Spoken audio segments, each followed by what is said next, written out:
जब मैं स्कूल में पढ़ रहा था तो 10th पास करके क्लास 11th में आने पर एक सब्जेक्ट लेना था।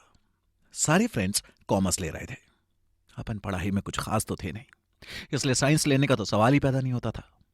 उस टाइम पर हमें यह सिखाया जाता था कि आर्ट्स या तो लड़कियां लेती हैं या फिर पढ़ाई में कमजोर लड़के। अब साइंस लेने की औकात नहीं थी और आर्ट्स लेकर अपनी टिपिकल मर्दानगी को हम कम करना नहीं चाहते थे, तो हमने लिया कॉमर्स। तब पहली बार हमारा पाला पड़ा इस टैक्स नाम की चिड़िया से। बाय गॉड, पहले तो ऐसा लगा कि इससे बढ़िया तो पढ़ाई लिखाई छोड़कर कहीं नौकरी कर लेते तो घर वाले वैसे ही खुश हो जाते। और नहीं तो क्या, इनकम टैक्स की बुक देखकर ही मुझे तो बुखार आ गया था। एनीवेज, बचपन की बातें मजेदार होती हैं, प्रैक्टिकल नहीं। प्रैक्टिकल बात यह है कि टैक्स से आप कितना भी बचने की कोशिश कर लें, यह लाइफ का वो जरूरी पार्ट है जिसे आपको कभी ना कभी फेस करना ही पड़ेगा। और जब फेस करना ही है तो डरना क्या। अगर आपको भी ऐसा ही लगता है तो फिर कुक्कू एफएम ओरिजिनल्स का ये show how to file tax आप ही के लिए है। कॉन्स्टिट्यूशन बनने के इतने सालों बाद जैसे जैसे दुनिया और दुनिया की देखा देखी भारत बदल रहा है, हमारा लाइफस्टाइल बदल रहा है, हमारे प्रोफेशंस और हमारे बिजनेसेस बदल रहे हैं, हमारी आमदनी बढ़ और बदल रही है, और इसके साथ ही टैक्स का फॉर्मेट भी बहुत चेंज हो रहा है। यह सब्जेक्ट इतना वाइड हो गया है कि अगर इसे ठीक से नहीं समझा जाए तो हमें बहुत नुकसान उठाना पड़ सकता है। लेकिन ऐसा ना हो, इसलिए इस शो में मैं आपसे टैक्स के उन पहलुओं पर बात करूंगा जो हम सुनते तो हमेशा रहते हैं, लेकिन जानते उनके बारे में अब भी पूरी तरह से नहीं है। वैसे आपके भी मन में कभी यह सवाल तो आता ही होगा ना कि आखिर कौन थे वो महान इंटेलिजेंट लोग जिन्होंने टैक्स जैसा सिस्टम ढूंढा, और कितना रिसर्च वगैरह करके उन्होंने इस सिस्टम को इतना यूजर फ्रेंडली बनाकर लोगों के बीच में रखा। और नो डाउट कि उनका बनाया हुआ यह सिस्टम बहुत ही कामयाब भी रहा। तभी तो कितने देश, कितनी सभ्यताएं और कितने सालों से यह सिस्टम पूरी दुनिया को फ्लॉलेसली चलाने में हेल्प कर रहा है। अब सवाल आपके मन में है तो जवाब हमारे पास। तभी तो टैक्स की हिस्ट्री में शेयर करेंगे आपके साथ। और सिर्फ हिस्ट्री के बारे में जानकर तो आपका मन भी नहीं मानने वाला। टैक्स के इतिहास के साथ आज के टैक्स के बारे में भी तो मालूम होना चाहिए, क्योंकि अगर पता नहीं हो तो बड़ा कॉम्प्लिकेटेड लगता है यह सब्जेक्ट।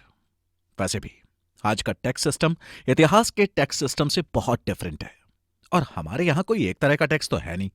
लैंग्वेज और कल्चर की तरह टैक्स में भी इतनी वैरायटीज हैं कि चुकाते चुकाते आप खाली हो जाए, लेकिन टैक्स नहीं खत्म होगा। सबसे बड़ा चैलेंज तो इनकम टैक्स ही है। वहीं अपने आप में इतना डिफिकल्ट लगता था कि क्या बताऊं, पर जैसे जैसे इसकी प्रैक्टिकल नॉलेज बढ़ती गई इसकी जरूरत भी समझ आती गई। तो अब मैं इतना तो समझ गया हूं कि आपको समझा सकूं। जैसे इनकम टैक्स क्या है, कितनी तरह की इनकम टैक्स रिटर्न्स होती हैं जो हमें भरनी पड़ती हैं, इन्हें भरने से क्या क्या फायदे मिलते हैं, और सबसे मेजर चीज कि इनकम टैक्स इश्यूज के साथ में डील कैसे करना होता है। आफ्टर ऑल इसी जगह तो हम लोग सबसे ज्यादा फंसते हैं। वैसे अभी तो हमने जीएसटी की तो बात ही नहीं की। ये अलग लेवल की मैथमेटिक्स है जिसे समझने के लिए आपको एक बार काफी मेहनत करनी पड़ेगी। लेकिन उस एक बार के बाद जीएसटी से रिलेटेड आपके सारे कंफ्यूजन्स हमेशा हमेशा के लिए दूर हो जाएंगे। लेकिन सच कहूं तो इस सब्जेक्ट को लेकर थोड़ी बहुत घबराहट अब भी कभी कभी उन लोगों में दिख जाती है जो इसे अभी भी पूरी तरह से समझ नहीं पाए हैं। और ये सब तो बस वो कुछ टैक्स हैं जिनकी एग्जिस्टेंस हमारे रूटीन लाइफ में इतनी बड़ी है कि आप इनको नोटिस किए बिना रह ही नहीं सकते। वरना इनके अलावा कुछ ऐसे टाइप्स के भी टैक्स हमारे सिस्टम में हैं जो हैं तो बहुत छोटे छोटे से, लेकिन वो हमारे नोटिस में नहीं आ पाते। जैसे टीडीएस, स्टैंप ड्यूटी, और भी कई तरह के छोटे छोटे टैक्स ऐसे हैं जिनके बारे में मैं आपको बताऊंगा Kuku FM originals how to file tax के आने वाले एपिसोड्स में, ताकि जब भी आपको टैक्स की इस दुनिया में दोबारा जाना पड़े तो आपको इसके सारे रास्ते पता हो। अब मिलते हैं हमारे नेक्स्ट एपिसोड में, जिसमें हम टैक्स के इतिहास का पता लगाएंगे। तब तक के लिए बने रहिए हमारे साथ। मैं हूं आरजे मनीष और आप सुन रहे हैं Kuku FM originals how to file tax की ऑडियो बुक। सुनते रहिए कुको एफएम, सुने जो मन चाहे। टैक्स की हिस्ट्री। बचपन में मैथ्स, टीनेज में अकाउंट्स, और जब से नौकरी धंधे शुरू हुए तब से ये कमबख्त टैक्स। भगवान जाने इस हिसाब किताब से पीछा कब छूटेगा। शायद कभी नहीं। तो क्या इसका मतलब ये हुआ कि हम हमेशा ही ऐसे ही परेशान होते रहेंगे, क्योंकि टैक्स तो आपको हर साल देना ही पड़ेगा। ऐसे में शायद कोई सीए या प्रोफेशनल अकाउंटिंग सर्विस वाला आपकी कोई मदद कर सके। पहले मुझे लगता था कि टैक्स का जो आइडिया है ये जरूर अंग्रेजों की कारस्तानी है, ऐसे खुराफाती आइडियाज उन्हीं के दिमाग में ज्यादा आते थे। पर बाद में जब मैंने टैक्स को समझना शुरू किया तो समझ में आया कि यह खुराफाती नहीं बल्कि बहुत ही करामाती आइडिया है। और ऐसी करामात के लिए जो इंटेलिजेंट दिमाग चाहिए वो अंग्रेजों के बस की बात नहीं है। फिर जब मैंने ढूंढा तो पता चला कि टैक्स सिस्टम को तो हमारे प्राचीन ग्रंथों में ही इतना अच्छे से समझाया गया कि अगर हम सिर्फ वही पढ़ लें तो उसी से हम इस इतनी मुश्किल चीज को समझकर अपनी जिंदगी को बेहद आसान बना सकते हैं। एक्चुअली टैक्स को समझने के लिए हमारा इसके इतिहास को समझना बहुत जरूरी है। इसके लिए सबसे पहले हम डेमोक्रेसी और मोनार्की में फेमस इनकम और उसके तरीकों की चर्चा करेंगे। इनकम ना केवल किसी इंसान और किसी ग्रुप के लिए जरूरी है बल्कि राजा जमींदार के लिए भी उतनी ही जरूरी है। प्राचीन काल में इंसान की जरूरतें पूरी हो जाती थी, लेकिन राज्य की जरूरतें पूरी करने के लिए एक अच्छे खासे ऑर्गेनाइज्ड सिस्टम की जरूरत थी जिससे एक रेगुलर कमाई आती रहे। लेकिन आज के जमाने में हर देश और राज्य अपने यहां किए जाने वाले डेवलपमेंट को लेकर इतने एक्टिव है जिस वजह से उनके लिए इसकी इंपॉर्टेंस और बढ़ जाती है। प्राचीन काल में इंटरनल और आउटर डिफेंस के लिए राज्य को लोगों की जरूरत रहती थी। जगह जगह कोर्ट कचहरियां चाहिए होती थीं। सुरक्षा के लिए किले, आम लोगों के लिए कुआं, बावड़ी, सराय, बिजनेस के लिए सड़कें बनवाना, ये सब जिम्मेदारी राजा की होती थी। प्राइवेट हॉस्पिटल और डॉक्टर्स तो उस टाइम पर होते नहीं थे, इसलिए बाढ़, बीमारी और महामारी फैलने पर जनता के इलाज और हेल्थ की जिम्मेदारी भी राज्य की ही होती थी। सबसे बड़ा जो डर था वो होता था दूसरे राज्यों के आक्रमण का, जिसके लिए बहुत जरूरी होता था कि अपनी ताकत को इकट्ठा और मजबूत रखें। और इन सब के लिए एक इनकम की जरूरत थी, चाहे वो इनकम धातु यानी मेटल, मुद्रा यानी करेंसी और या फिर किसी चीज के रूप में ही क्यों ना हो। भारत में इनकम टैक्स के इतिहास का पता मनुस्मृति, महर्षि मनु की लिखी हुई किताबों और अर्थशास्त्र पर कौटिल्य यानी चाणक्य के प्रसिद्ध ग्रंथ अर्थशास्त्र से मिलता है।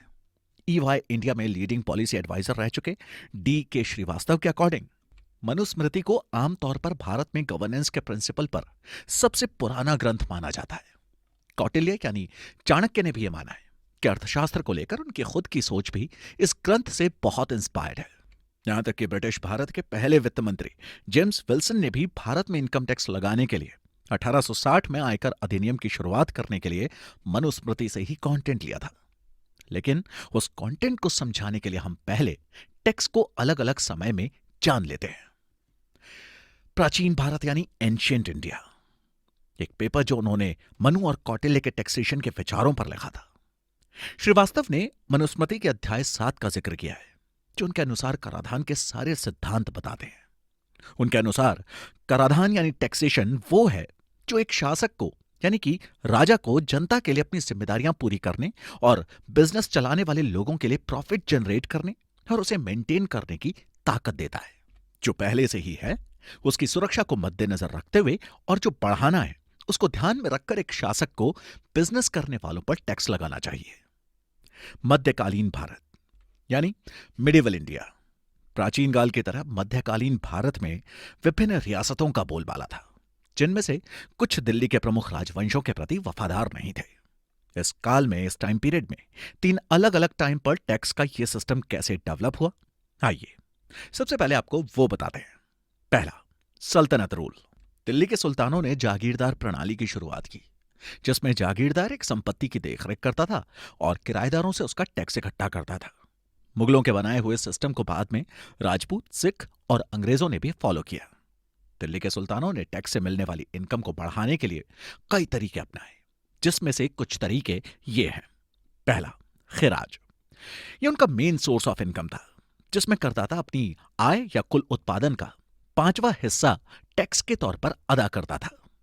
अलाउद्दीन खिलजी और मोहम्मद बिन तुगलक के टाइम पर इसे बढ़ाकर आय का यानी इनकम का हाफ कर दिया गया। ये टैक्स केवल गैर मुस्लिम लोग ही देते थे, हालांकि बच्चों, औरतों और साधुओं को इससे बाहर रखा गया था। दूसरा, चुंगी।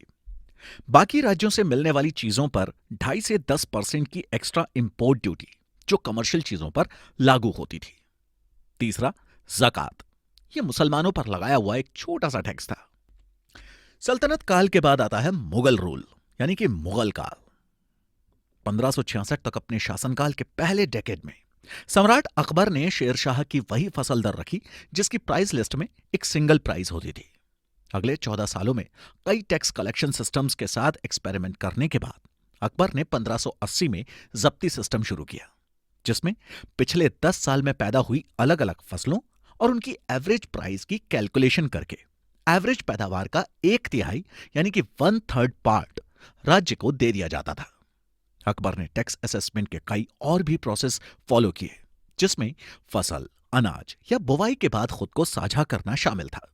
अगर सूखे, बाढ़ या किसी और कारण से फसल खराब हो जाती तो टैक्स को बट्टे खाते में डाल देते थे और किसानों को बीज, औजार और मवेशी खरीदने के लिए आर्थिक मदद दी जाती थी ताकि मुश्किल वक्त में उनकी मदद हो सके। फिर आता है मराठा रूल। छत्रपति शिवाजी महाराज ने अपने शासनकाल में रेवेन्यू सिस्टम को नजरअंदाज किया और कुछ अलग तरह के प्रोसेस किए, जैसे जागीरदार या जमींदार प्रथा को खत्म करना। दूसरा था किसानों से सीधे संबंध स्थापित करना। तीसरा था टोटल प्रोडक्शन के 2/5 हिस्से पर राज्य का हिस्सा तय करना, जो कैश, वस्तु या सेवा के तौर पर चुकाया जाए। इजी पेमेंट कंडीशंस पर अकाल वगैरह के दौरान सब्सिडी की पेशकश। टोटल प्रोडक्शन का 1/4 के बराबर विशेष चौथ कर शिवाजी की सेना इस टैक्स सिस्टम से बाहर रखी गई थी। और फिर आता है मॉडर्न इंडिया। मॉडर्न आयकर सिस्टम यानी कि मॉडर्न इनकम टैक्स सिस्टम 1860 में अंग्रेजों ने स्टार्ट किया।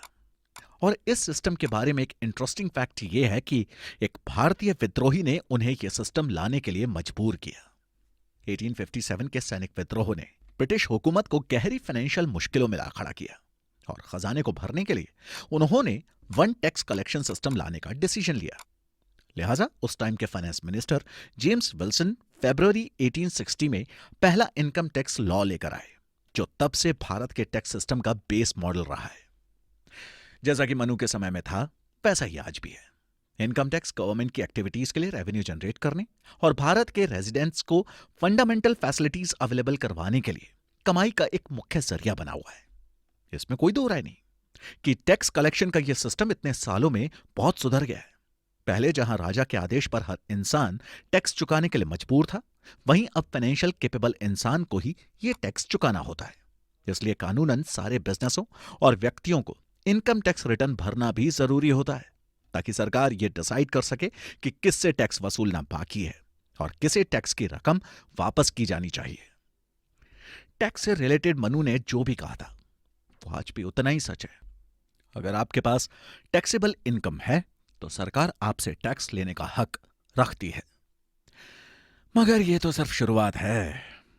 टैक्स के बारे में अगर डिटेल में जानना चाहते हैं तो सुनते रहिए कुकू एफएम, जहां आगे के एपिसोड्स में हम आपको इसके बारे में वो सब कुछ बताएंगे जिसे लेकर ढेरों सवाल आपके दिलो दिमाग में हर वक्त चक्कर काटते रहते हैं। सुनते रहिए कुकू एफएम, सुने जो मन चाहे।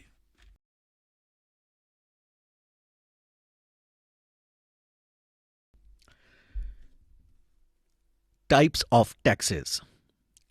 125 करोड़ लोगों का देश है हमारा। इतने बड़े देश में हर चीज, हर सर्विस और हर सुविधा को परफेक्ट तरीके से काम करने के लिए 2 चीजों की जरूरत होती है। पहली, एक अच्छी सरकार की जिसके पास अपने टारगेट्स को अचीव करने का कोई फूल प्रूफ प्लान हो, और दूसरी, उस प्लान को जमीनी तौर पर अच्छे से काम करवाने के लिए अच्छे खासे पैसे की। शायद इसीलिए टैक्स या कर चुकाने की यह परंपरा सदियों पुरानी है और हर शासनकाल में देखने को मिलती है। और ना सिर्फ हमारे देश में बल्कि दुनिया के लगभग सभी देशों में टैक्स चुकाना ही पड़ता है। हो सकता है कि इसके तरीके दूसरे हों, मगर इसकी मौजूदगी सब जगह देखने को मिलती है। सरकार कंज्यूमर गुड्स और इलेक्ट्रॉनिक्स से लेकर ईंधन और शराब तक सभी चीजों पर टैक्स लगाती है। इसी वजह से एक सर्टेन लिमिट से ऊपर कमाने वाले आदमी को इनकम टैक्स देना ही पड़ता है। लेकिन यह इनकम टैक्स है क्या? इनकम टैक्स और जीएसटी के बीच में फर्क क्या है? इन सब की अगर सही इंफॉर्मेशन ना हो तो बड़ी मुश्किल हो जाती है, और मुश्किल को आसान करने के लिए ही तो मैं ये सब्जेक्ट लेकर आपके पास आया हूं। इनकम टैक्स डायरेक्ट टैक्स है, जबकि जीएसटी इनडायरेक्ट टैक्स। अब डायरेक्ट और इनडायरेक्ट टैक्स के बीच का डिफरेंस समझने के लिए पहले इन दोनों के बारे में समझना बहुत जरूरी है। डायरेक्ट टैक्स वो टैक्स है जो उन अथॉरिटीज को चुकाए जाते हैं जो इसे बिना किसी मीडिएटर के लगाते हैं। इन टैक्सेस को किसी और यूनिट में ट्रांसफर नहीं कर सकते आप, और इनका पेमेंट सीधे किया जाना चाहिए। रेवेन्यू डिपार्टमेंट के under central direct tax board Bharat में डायरेक्ट टैक्स के लिए जिम्मेदार है। ये डायरेक्ट टैक्स कलेक्शन की व्यवस्था को संभालते हैं और इससे रिलेटेड सभी इंपॉर्टेंट इंफॉर्मेशन सरकार को अवेलेबल कराते हैं। और यही सिंपल डायरेक्ट टैक्स दो तरह का होता है। पहला, आयकर यानी इनकम टैक्स। ये फाइनेंशियल ईयर में किसी की इनकम पर लगाया जाने वाला टैक्स है। टैक्स कितना होगा ये टैक्स पेयर की इनकम स्लैब पर डिपेंड करता है। सरकार इंडिविजुअल एम्प्लॉयज को कई प्रकार के टैक्स इंसेंटिव्स देती रहती है। दूसरा, कैपिटल गेन पर टैक्स। जब भी आप अपनी कोई एसेट प्रॉफिट में बेचते हैं तो आपको अपनी कैपिटल गेन टैक्स चुकाना पड़ता है। यह दो तरह का होता है। पहला लॉन्ग टर्म कैपिटल गेन और दूसरा short term capital gain. I hope direct tax आपको क्लियर हो गया होगा। अब आपको बता दें कि इनडायरेक्ट टैक्स क्या होता है। डायरेक्ट और इनडायरेक्ट टैक्स के बीच फर्क आसानी से हो सकता है। जैसे इनडायरेक्ट टैक्स गुड्स और सर्विसेज पर लगता है, जबकि डायरेक्ट टैक्स इनकम पर लगता है और मीडिएटर के जरिए इसका पेमेंट होता है। और इनडायरेक्ट टैक्स की निगरानी का काम सेंट्रल इनडायरेक्ट टैक्स और कस्टम ड्यूटी बोर्ड करता है। जीएसटी सबसे साधारण यानी इनडायरेक्ट टैक्स में से एक है। जब इसे 2017 में शुरू किया गया था तो इसने 17 से अधिक इनडायरेक्ट टैक्स जैसे service tax, central excise tax और वैल्यू एडेड टैक्स को अपने में शामिल कर लिया था। जीएसटी काउंसिल उन रेट्स को तय करती है जिनके कई प्रोडक्ट्स और सर्विसेज पर टैक्स लगाया जाता है। आगे मैं आपको कुछ ऐसे मेजर पॉइंट्स बता रहा हूं जो डायरेक्ट और अनडायरेक्ट टैक्सेस के बीच का डिफरेंस बताते हैं। Like imposition. Direct tax income और प्रॉफिट पर लगता है, जबकि इनडायरेक्ट टैक्स प्रोडक्ट और सर्विस पर लगता है। Tax payer. इंडिविजुअल कंपनियां और बाकी टैक्सेबल संस्थाएं डायरेक्ट टैक्स चुकाती हैं, जबकि इनडायरेक्ट टैक्स लास्ट यूजर यानी कि जो फाइनली उस चीज को कंज्यूम करता है वो चुकाता है। टैक्स का बोझ। आयकर यानी इनकम टैक्स जैसा डायरेक्ट टैक्स हर इंसान चुकाता है और इसलिए इसका पूरा बोझ उसके खुद के कंधों पर आ जाता है, जबकि जीएसटी जैसे इनडायरेक्ट टैक्स का बोझ कंपनियां अपने कस्टमर्स पर डाल देती है। ट्रांसफर्स। डायरेक्ट और इनडायरेक्ट टैक्स के बीच सबसे बड़े फर्क में से एक टैक्स की ट्रांसफरेबिलिटी है। डायरेक्ट टैक्स को ट्रांसफर नहीं कर सकते हैं और इसका पेमेंट इंसान को खुद ही करना पड़ता है, जबकि जीएसटी जैसे इनडायरेक्ट टैक्स को एक टैक्स पेयर से दूसरे को ट्रांसफर किया जा सकता है। कवरेज। डायरेक्ट टैक्सेस का कवरेज सिर्फ कॉम्प्रिहेंसिव नहीं है, क्योंकि एक आदमी या संस्था एक निश्चित सीमा से ऊपर की कमाई करने के बाद डायरेक्ट टैक्सेस का भुगतान करने का जिम्मेदार है। दूसरी ओर इनडायरेक्ट टैक्सेस में ज्यादा बड़ा कवरेज होता है, क्योंकि वो सब पर बराबर लगता है। जैसे भारत में 2.5 लाख रुपए तक की इनकम पर कोई टैक्स नहीं लगता और 2.5 से 5 लाख तक की इनकम पर 5% टैक्स लगता है। इस तरह जैसे जैसे इनकम बढ़ती जाती है उस पर टैक्स भी बढ़ता जाता है, जबकि जीएसटी सबसे पहले 20 लाख के फिक्स टर्नओवर पर एप्लीकेबल होता है। इन्फ्लेशन। मुद्रास्फीति यानी इन्फ्लेशन एक इंपॉर्टेंट रीजन है जो डायरेक्ट और इनडायरेक्ट टैक्सेस के बीच फर्क करता है। इन्फ्लेशन को कंट्रोल करने में डायरेक्ट टैक्स का यूज किया जा सकता है। अगर इन्फ्लेशन आउट ऑफ कंट्रोल हो जाती है, जैसे अभी कुछ दिनों पहले श्रीलंका में हुआ, तो सरकार अपने डायरेक्ट टैक्सेस को बढ़ा सकती है। डायरेक्ट टैक्स बढ़ जाएगा तो आदमी अपनी जरूरत की चीजें और सर्विसेज कम यूज मिलेगा, जिससे करेंसी का फ्लो मार्केट में कम होगा। दूसरी ओर इनडायरेक्ट टैक्स इन्फ्लेशन की वकालत करते हैं, क्योंकि अगर टैक्स बढ़ेगा तो प्रोडक्ट और सर्विसेज की लागत भी बढ़ जाएगी। नेचर। डायरेक्ट टैक्स एक प्रोग्रेसिव टैक्स है, क्योंकि इसे आदमी की अर्निंग के अनुसार लगाया जाता है, न कि जनरल रूप से। डायरेक्ट टैक्स के बोझ का एक बड़ा हिस्सा इकोनॉमिकली मजबूत लोगों में ज्यादा बढ़ता है। वहीं इनडायरेक्ट टैक्स रिग्रेसिव नेचर के होते हैं, क्योंकि इनकम चाहे जो भी हो, पे तो ये सभी को करना होता है। यानी आसान शब्दों में हम इसे ऐसे समझ सकते हैं कि दोनों डायरेक्ट और इनडायरेक्ट टैक्स सरकार के लिए इनकम का एक इंपॉर्टेंट रिसोर्स है। लंबे समय में टैक्सेशन में कमी आई है, जिससे बिजनेस और इंडिविजुअल्स को इकोनॉमी में इन्वेस्ट करने के लिए और ज्यादा जगह मिल रही है। डायरेक्ट हो या इनडायरेक्ट, सरकार को जब टैक्स मिलेगा तभी तो उन्हें ताकत मिलेगी, जिससे आम जनता की जरूरत की सभी चीजें उन्हें उनके कहने से पहले ही अवेलेबल हो जाएंगी। और उन्हें यह ताकत देने वाले भी हम ही हैं। बस यूं ही समझ लीजिए कि हम 125 करोड़ लोग अपनी ताकत का थोड़ा थोड़ा सा हिस्सा मिलाकर एक बड़ी ताकत बनाकर सरकार को देते हैं, ताकि वो उस ताकत का इस्तेमाल हमारी सुरक्षा, सुविधा और सेवा के लिए कर सके। इसलिए टैक्स ताकत नहीं बल्कि हमारा कंट्रीब्यूशन है, वो कंट्रीब्यूशन जिसे आप और मैं इनकम टैक्स के नाम से जानते हैं, फिर भी इस टैक्स का नाम सुनते ही कई लोगों की रूह कांप जाती है। पर क्यों? इतना मुश्किल नहीं है इसे भरना। कैसे? चलिए मैं समझाता हूं हमारे अगले एपिसोड में। आप बस सुनते रहिए कुकू एफएम, सुने जो मन चाहे। Eligibility of income tax and ITR. Income tax सुनने में तो बहुत छोटा लगता है ये शब्द, मगर इस छोटे से शब्द के अंदर इतने सारे बड़े बड़े सवाल छुपे हैं कि जवाब ढूंढते ढूंढते अच्छे भले इंसान को चक्कर आ जाते हैं। इस एपिसोड में कुछ ऐसे ही सवालों के जवाब लेकर हम फिर आए हैं। जैसे सबसे पहला सवाल तो आपके दिमाग में यही आ रहा होगा कि इनकम टैक्स किसे देना पड़ता है और इनकम टैक्स देने वालों की कैटेगरी में कौन आते हैं। तो इसका जवाब है कि अगर किसी की एनुअल कमाई जो कि 2.5 लाख रुपए से ज्यादा हो टैक्स के दायरे में आती है तो उसे आईटीआर फाइल करनी पड़ती है। लेकिन कितनी इनकम होने पर कितना टैक्स आपको भरना होगा ये आपकी उम्र और इस बात पर डिपेंड करता है कि आपने कौन सी टैक्स रेजिम चुनी है। साल 2020 के बजट में सेंट्रल गवर्नमेंट ने नई टैक्स रेजिम पेश की थी और इसके तहत लागू टैक्स स्लैब रेट पहली टैक्स रेजिम से अलग है। हालांकि लोगों के पास यह ऑप्शन है कि वो पुरानी टैक्स रेजिम के अकॉर्डिंग टैक्स भरना चाहते या नई के अकॉर्डिंग। अब जो भी टैक्स रेजिम चुनेंगे लागू टैक्स दरें उसी के अकॉर्डिंग होगी। आगे हम दोनों टैक्स रेजिम में लागू टैक्स दरों के बारे में बता रहे हैं। आप कंपैरिजन कर सकते हैं और अपने लिए जो भी बेहतर है उसे चुन सकते हैं। पहला है 2.5 लाख तक की इनकम पर किसी के लिए भी कोई भी टैक्स नहीं है, यानी अगर आपकी एनुअल इनकम 2.5 लाख रुपए से कम है तो आपको कोई टैक्स नहीं चुकाना। दूसरा है अगर आप इंडियन सिटीजन या हिंदू अनडिवाइडेड फैमिली से हैं तो भी 2.5 से 3 लाख तक की इनकम पर आपको कोई टैक्स नहीं देना। तीसरा, अगर आपकी इनकम 3 लाख से 5 लाख के बीच में है और उम्र 80 साल से ज्यादा तो आप भी मजे से राम नाम जपिए क्योंकि आपको भी कोई टैक्स नहीं देना। हाँ, लेकिन अगर उम्र 80 साल से नीचे है तो 5% टैक्स तो आपका बनता है। हाँ, आपको सेक्शन 87 के तहत छूट जरूर मिल जाएगी क्योंकि सेक्शन के अकॉर्डिंग 5 लाख तक की इनकम पर तो वैसे ही छूट है। इनकम अगर 5 से 7.5 लाख है तो हिंदू अनडिवाइडेड फैमिली के लिए 10% और बाकी सब टैक्स पेयर्स के लिए 20% टैक्स पड़ेगा। 7.5 से 10 लाख तक की इनकम पर एचयूएफ के लिए 15% और बाकी सब के लिए वही 20% का टैक्स बनता है। 10 से 12.5 लाख तक की इनकम पर एचयूएफ को टैक्स देना पड़ेगा 20%, जबकि बाकी सब कैटेगरीज वालों को देना पड़ेगा 30%। 12.5 से 15 लाख तक एचयूएफ के लिए 25% टैक्स है और बाकी सब के लिए 30%। और अगर इनकम 15 लाख से ऊपर है तो फिर आप चाहे कोई भी हो टैक्स तो आपको 30% भरना ही पड़ेगा।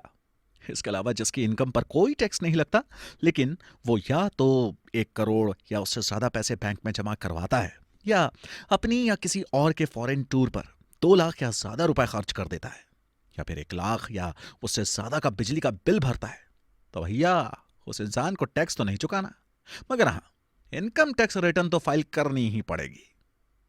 अब सवाल यह आता है कि इनकम टैक्स रिटर्न होती कितनी तरह की है, क्योंकि इसी जगह पर तो जनता टेंशन में आ जाती है। लोग ये समझ ही नहीं पाते कि उनको कौन सी वाली इनकम टैक्स रिटर्न भरनी है। पर फिकर नॉट, जब हम हैं तो टेंशन थोड़ी कम है। हम एक्सप्लेन करते हैं ना आपको ये सब। एक्चुअली इनकम टैक्स रिटर्न 7 तरह की होती है, जिनमें सबसे पहली है आईटीआर 1 या सहज, यानी सालाना 50 लाख से कम आमदनी वाले ऐसे व्यक्ति जो कि रिटर्न फॉर्म आईटीआर 1 या सहज फॉर्म दाखिल कर सकते हैं।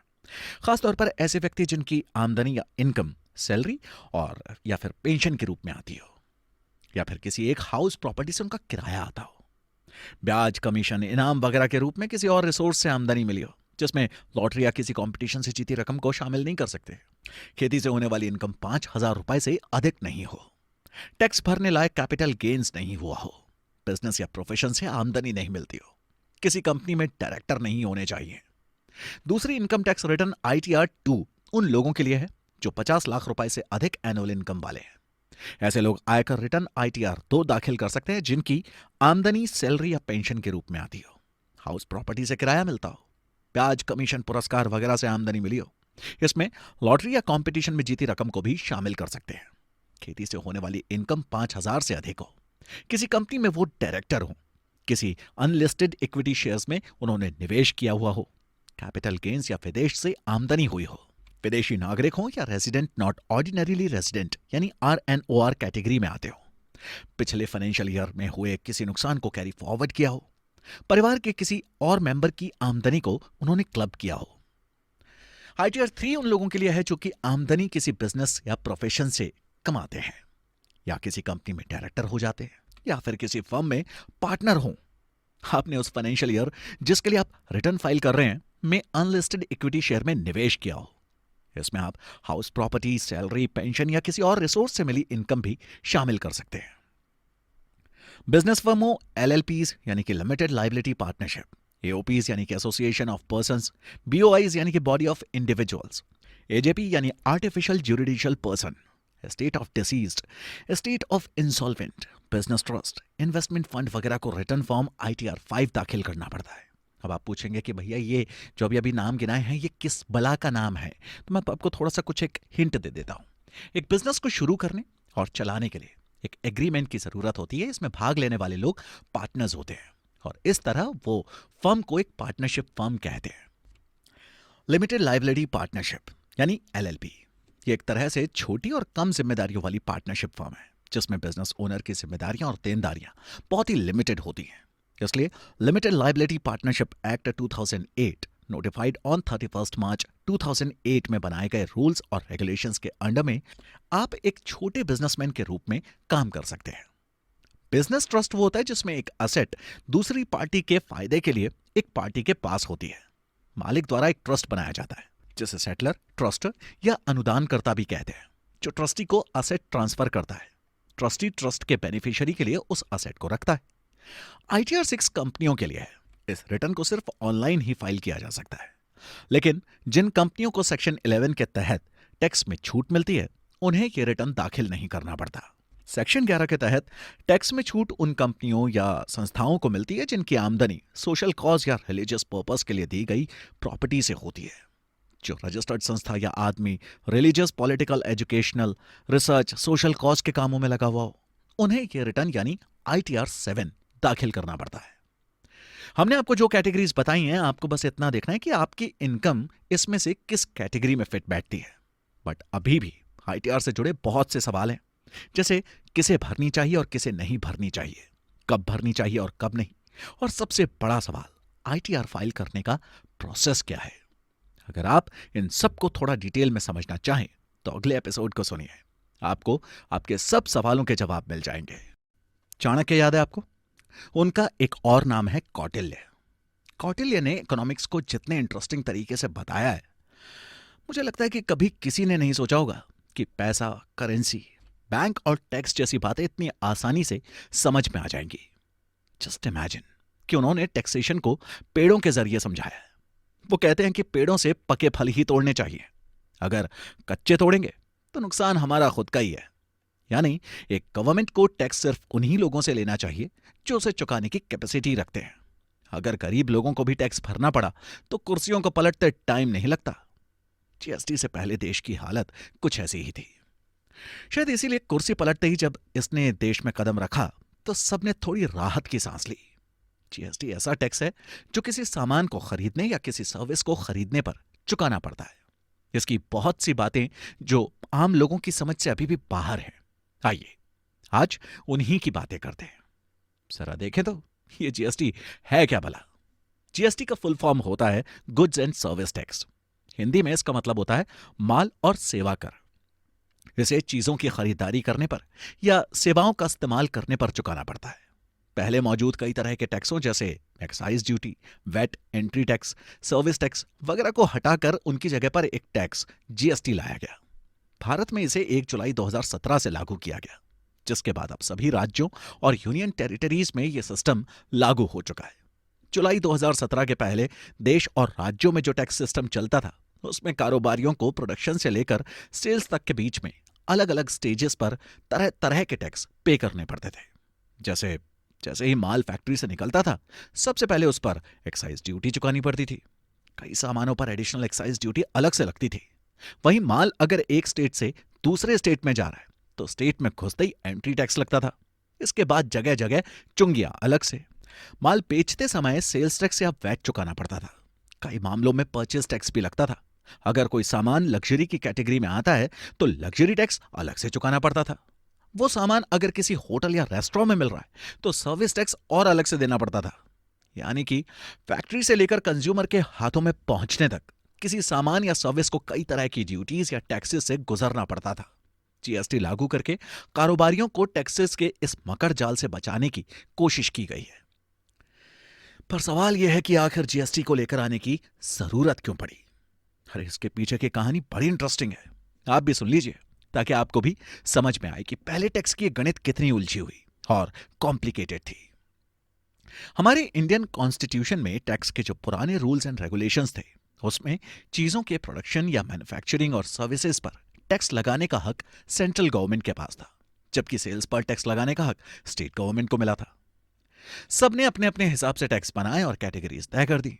इसी चक्कर में एक एक सामान पर कई कई टैक्स हो गए। कभी कभी तो टैक्स के ऊपर टैक्स के हालात भी बन गए।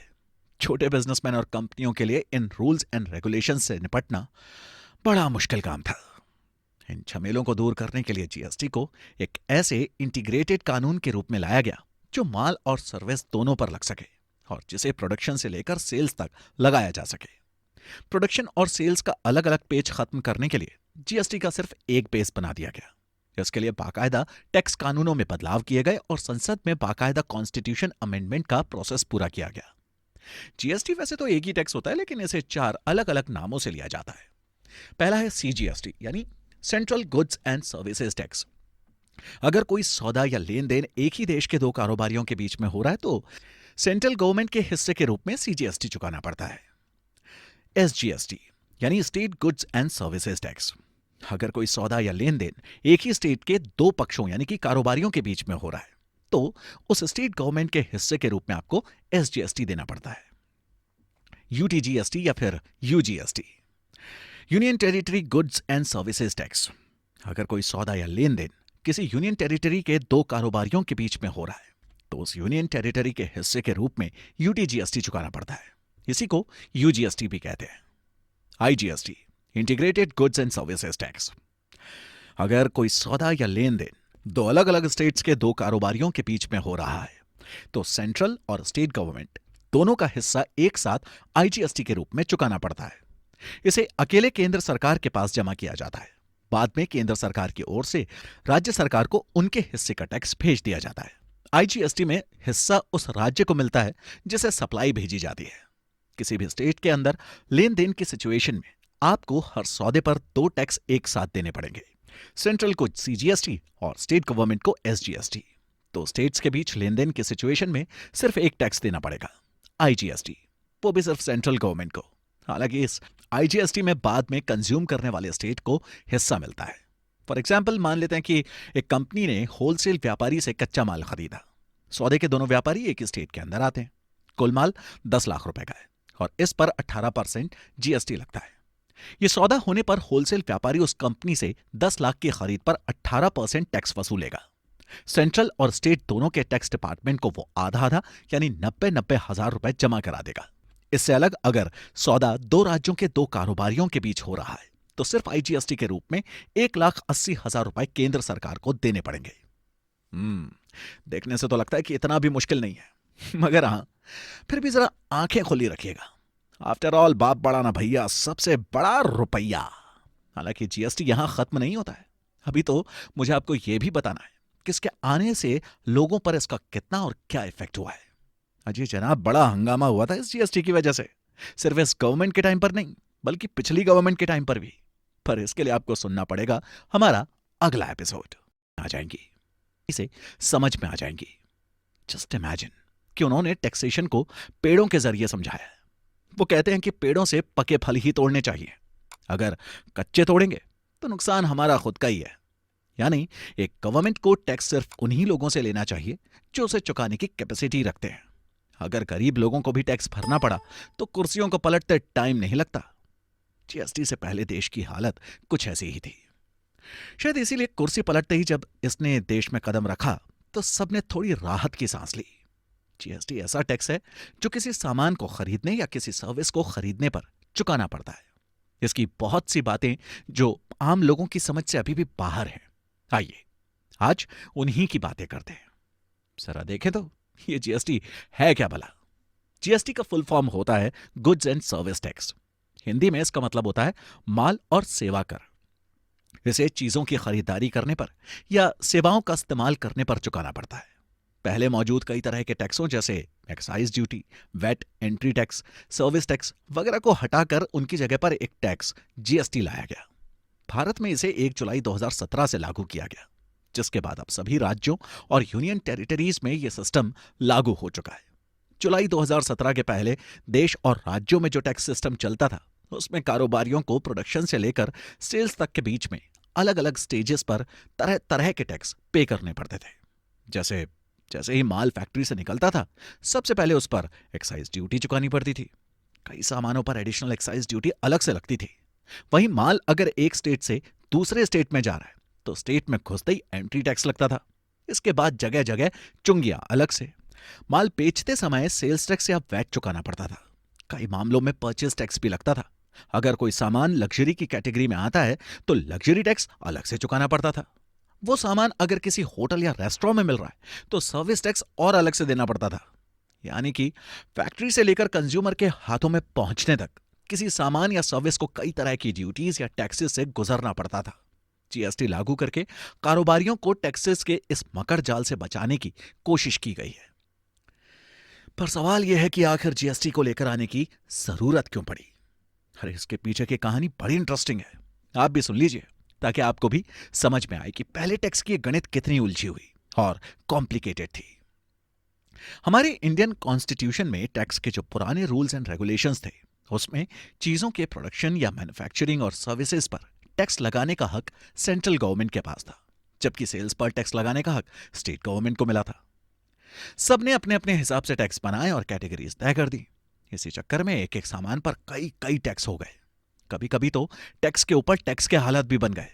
छोटे बिजनेसमैन और कंपनियों के लिए इन रूल्स एंड रेगुलेशंस से निपटना बड़ा मुश्किल काम था। इन झमेलों को दूर करने के लिए जीएसटी को एक ऐसे इंटीग्रेटेड कानून के रूप में लाया गया जो माल और सर्विस दोनों पर लग सके और जिसे प्रोडक्शन से लेकर सेल्स तक लगाया जा सके। प्रोडक्शन और सेल्स का अलग अलग पेज खत्म करने के लिए जीएसटी का सिर्फ एक बेस बना दिया गया। इसके लिए बाकायदा टैक्स कानूनों में बदलाव किए गए और संसद में बाकायदा कॉन्स्टिट्यूशन अमेंडमेंट का प्रोसेस पूरा किया गया। जीएसटी वैसे तो एक ही टैक्स होता है, लेकिन इसे 4 अलग अलग नामों से लिया जाता है। पहला है सीजीएसटी यानी central goods and services tax. अगर कोई सौदा या लेन देन एक ही देश के 2 कारोबारियों के बीच में हो रहा है तो सेंट्रल गवर्नमेंट के हिस्से के रूप में सीजीएसटी चुकाना पड़ता है। एसजीएसटी यानी state goods and services tax. अगर कोई सौदा या लेन देन एक ही स्टेट के 2 पक्षों यानी कि कारोबारियों के बीच में हो रहा है तो उस स्टेट गवर्नमेंट के हिस्से के रूप में आपको एसजीएसटी देना पड़ता है। यूटीजीएसटी या फिर यूजीएसटी union territory goods and services tax. अगर कोई सौदा या लेन देन किसी यूनियन टेरिटरी के 2 कारोबारियों के बीच में हो रहा है तो उस यूनियन टेरिटरी के हिस्से के रूप में यूटीजीएसटी चुकाना पड़ता है। इसी को यूजीएसटी भी कहते हैं। IGST integrated goods and services tax. अगर कोई सौदा या लेन देन 2 अलग अलग स्टेट्स के 2 कारोबारियों के बीच में हो रहा है तो सेंट्रल और स्टेट गवर्नमेंट दोनों का हिस्सा एक साथ आईजीएसटी के रूप में चुकाना पड़ता है। इसे अकेले केंद्र सरकार के पास जमा किया जाता है। बाद में केंद्र सरकार की ओर से राज्य सरकार को उनके हिस्से का टैक्स भेज दिया जाता है। आईजीएसटी में हिस्सा उस राज्य को मिलता है जिसे सप्लाई भेजी जाती है। किसी भी स्टेट के अंदर लेन देन की सिचुएशन में आपको हर सौदे पर 2 टैक्स एक साथ देने पड़ेंगे। सेंट्रल को सीजीएसटी और स्टेट गवर्नमेंट को एसजीएसटी। तो स्टेट्स के बीच लेन देन की सिचुएशन में सिर्फ एक टैक्स देना पड़ेगा, आईजीएसटी, वो भी सिर्फ सेंट्रल गवर्नमेंट को। हालांकि इस आईजीएसटी में बाद में कंज्यूम करने वाले स्टेट को हिस्सा मिलता है। फॉर एग्जाम्पल मान लेते हैं कि एक कंपनी ने होलसेल व्यापारी से कच्चा माल खरीदा। सौदे के दोनों व्यापारी एक ही स्टेट के अंदर आते हैं। कुल माल 10 लाख रुपए का है और इस पर 18% जीएसटी लगता है। यह सौदा होने पर होलसेल व्यापारी उस कंपनी से 10 लाख की खरीद पर 18% टैक्स वसूलेगा। सेंट्रल और स्टेट दोनों के टैक्स डिपार्टमेंट को वो आधा आधा यानी 90-90 हजार रुपए जमा करा देगा। इससे अलग अगर सौदा 2 राज्यों के 2 कारोबारियों के बीच हो रहा है तो सिर्फ आईजीएसटी के रूप में 1,80,000 रुपए केंद्र सरकार को देने पड़ेंगे। देखने से तो लगता है कि इतना भी मुश्किल नहीं है, मगर हां, फिर भी जरा आंखें खुली रखिएगा। आफ्टर ऑल बाप बड़ा ना भैया, सबसे बड़ा रुपया। हालांकि जीएसटी यहां खत्म नहीं होता है। अभी तो मुझे आपको यह भी बताना है कि इसके आने से लोगों पर इसका कितना और क्या इफेक्ट हुआ है। अजी जनाब, बड़ा हंगामा हुआ था इस जीएसटी की वजह से, सिर्फ इस गवर्नमेंट के टाइम पर नहीं बल्कि पिछली गवर्नमेंट के टाइम पर भी। पर इसके लिए आपको सुनना पड़ेगा हमारा अगला एपिसोड।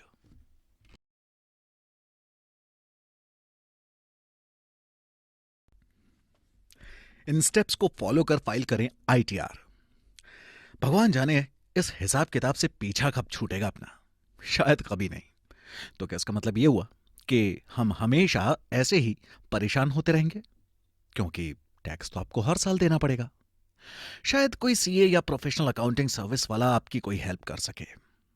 एक राज की बात बताऊं, टैक्स पे करना इतना भी मुश्किल नहीं है। आप चाहें तो मैं आपको इसके कुछ बेसिक्स आसान से शब्दों में समझा सकता हूं, फिर आप भी अपना टैक्स खुद बिना किसी की मदद के आसानी से पे कर सकते हैं। मान लीजिए आपको अपना इनकम टैक्स भरना है, तो इसे भरने के लिए आपको इनकम टैक्स ऑफिस जाकर मेहनत करने की जरूरत नहीं है। ये टैक्स आप घर बैठे बैठे इंटरनेट पर भी भर सकते हैं। मैं समझाऊं कैसे? अरे बहुत ही आसान है। इनकम टैक्स विभाग की वेबसाइट incometax.gov.in पर जाएं और लॉग इन करें। नया पेज खुलेगा। ऊपर ही आपको file your return for the year end date on 31 March 2022 लिखा दिखाई देगा। इसके नीचे लिखा होगा फाइल नाउ, इस पर क्लिक करिए।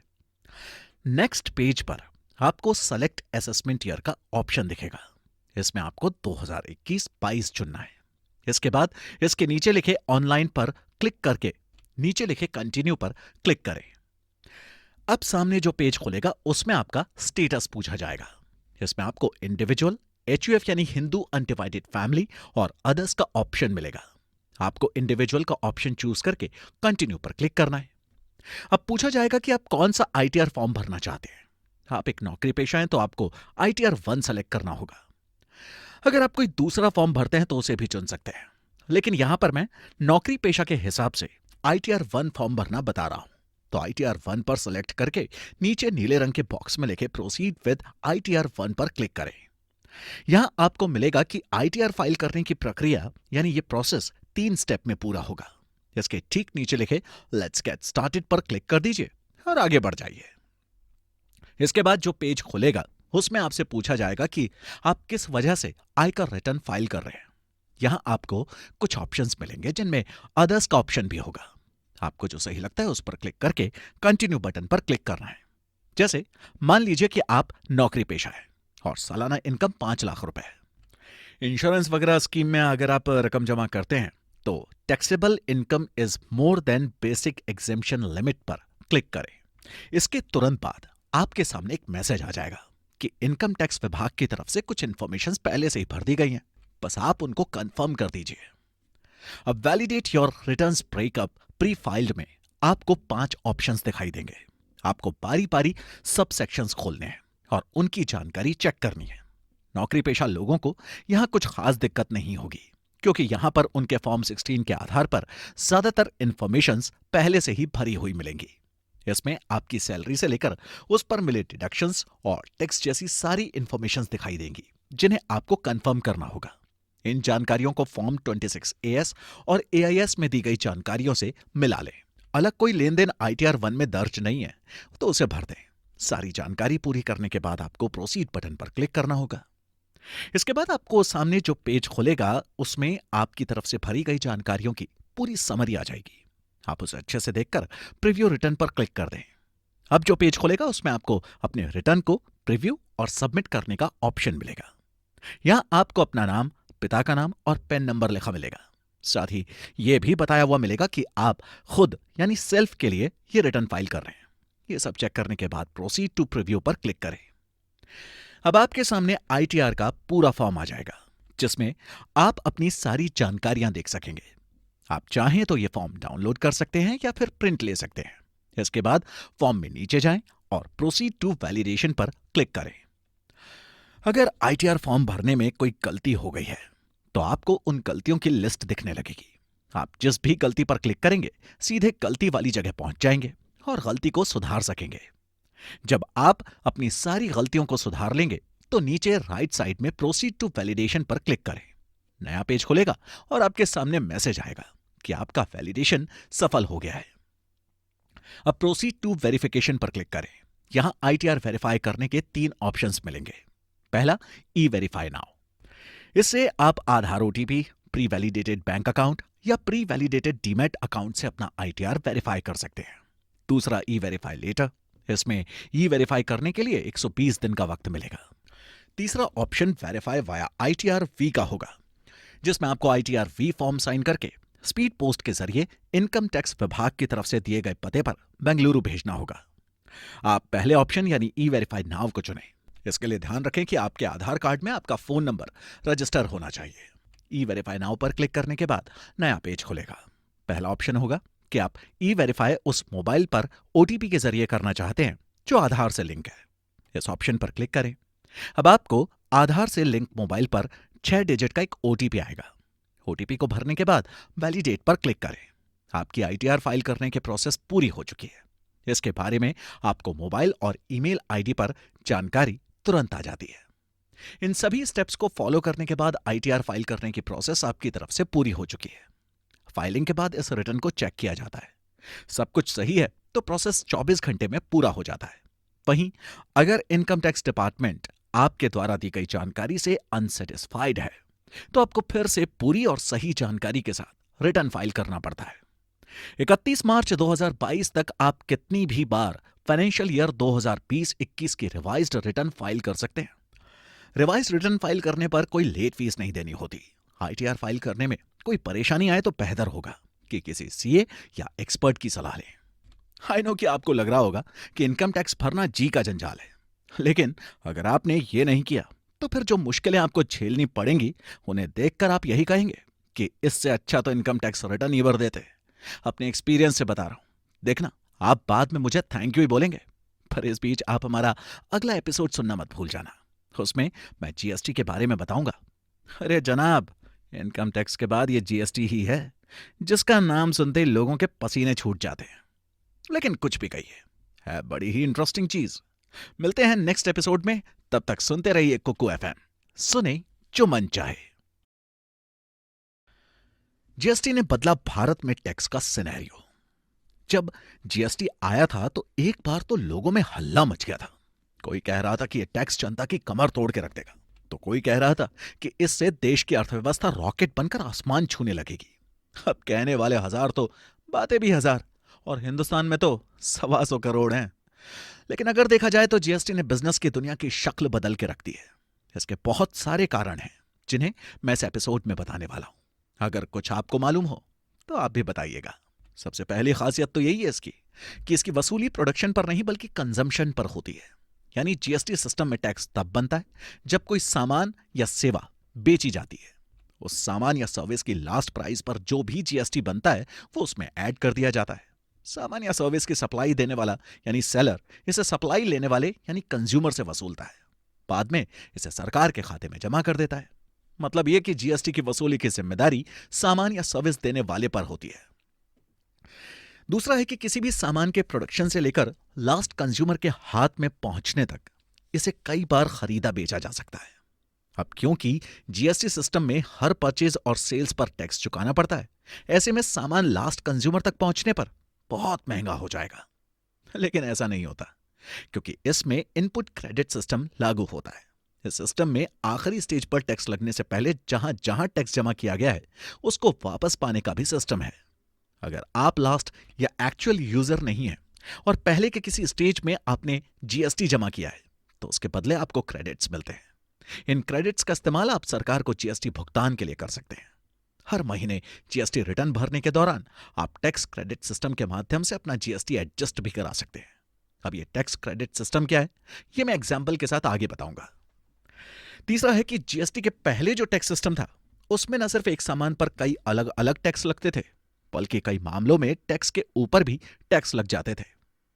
ऐसा इसलिए होता था क्योंकि बहुत से सामान 2 या 2 से ज्यादा की कैटेगरी में आ जाते थे। अब यह दिक्कत हो गई है खत्म, क्योंकि अब जीएसटी फाइनली कंज्यूमर को ही अदा करना है। बीच में अगर किसी को जीएसटी चुकाना पड़ा है तो उसका पैसा टैक्स क्रेडिट सिस्टम से एडजस्ट हो जाता है। चौथा है कि जीएसटी सिस्टम में सारे सौदों की जानकारी ऑनलाइन अपडेट रखनी है। हर सौदे की रसीद सप्लाई लेने वाले और सप्लाई देने वाले दोनों के पास रहेगी। दोनों अपनी अपनी रसीदों की मदद से टैक्स क्रेडिट पा सकेंगे। सौदा करने वाले डीलर्स की डील अगर सेम ना हुई तो ऑनलाइन हुई गड़बड़ी पकड़ में आ जाएगी। वहीं हर स्टेज पर जीएसटी जमा होने की जिम्मेदारी ऊपर वाले कारोबारी की होने से टैक्स भुगतान की चेन नहीं टूटेगी, क्योंकि कोई भी कारोबारी अपने क्रेडिट का नुकसान नहीं करना चाहेगा। पहले के टैक्स सिस्टम में स्टेट गवर्नमेंट अपने यहां बिकने वाले सामान पर अपनी मर्जी से टैक्स लगा देती थी। इसका रेट भी अपने अपने हिसाब से तय करती थी। अब ऐसा नहीं हो सकता। जीएसटी के रेट में किसी तरह के चेंज के लिए जीएसटी काउंसिल बनाई है। सेंट्रल फाइनेंस मिनिस्टर इस काउंसिल के अध्यक्ष होंगे। सभी स्टेट्स के फाइनेंस मिनिस्टर भी इसके मेंबर्स होंगे। जीएसटी काउंसिल के किसी किसी फैसले पर सेंटर के पास 1/3 शक्ति वोट्स की शक्ति होगी और 2/3 शक्ति स्टेट गवर्नमेंट्स के पास होगी। हर राज्य की वोटिंग पावर बराबर होगी। काउंसिल के किसी भी फैसले की मंजूरी मिलने के लिए उसे काउंसिल के 3/4 वोट्स की जरूरत होगी। वैसे अगर आपको लग रहा है कि जीएसटी से सिर्फ बिजनेसमैन लोगों को फायदा हुआ है, तो ऐसा नहीं है। जीएसटी से हमारी सोसाइटी के हर क्लास के लोगों को फायदा हुआ है। जीएसटी सिस्टम लागू होने से टैक्स सिस्टम में ट्रांसपेरेंसी और रिस्पॉन्सिबिलिटी बढ़ गई है। इससे एक तरफ सरकार को सुविधा हो गई है, वहीं दूसरी तरफ बिजनेसमैन और कंज्यूमर्स के लिए भी ये फायदेमंद हो गया है। कैसे हुआ है, आइए इसे समझते हैं। कॉमन मैन के लिए फायदे ये हैं कि सामान पर तरह तरह के टैक्स से छुटकारा मिल गया है। टैक्स के ऊपर टैक्स खत्म होने से चीजों की कॉस्टिंग अब बेवजह नहीं बढ़ती। दूसरा, जिंदगी के लिए जो चीजें बहुत ज्यादा एसेंशियल हैं, उन पर टैक्स के रेट कम रखे गए हैं। इससे कॉमन मैन के ज्यादा काम आने वाली चीजें सस्ते में मिल रही है और गरीब और कम आमदनी वाले लोगों को कम दामों की वजह से राहत मिली है। तीसरा है कि कारोबार का ज्यादा से ज्यादा हिस्सा जीएसटी के दायरे में आ जाने से सरकार की आमदनी बढ़ेगी। इससे एजुकेशन, हेल्थ, ट्रांसपोर्टेशन जैसी आम लोगों की सुविधाओं में डेवलपमेंट के लिए इस्तेमाल किया जा सकता है। यह तो हुई आम जनता की बात।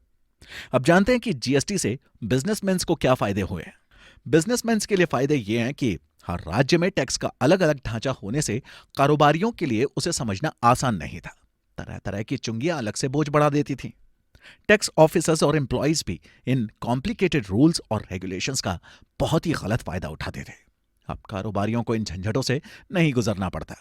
जीएसटी सिस्टम में कारोबार के सारे डॉक्यूमेंट्स ऑनलाइन होते हैं। इससे फैक्ट्स को तोड़ मरोड़ कर पेश नहीं कर सकते।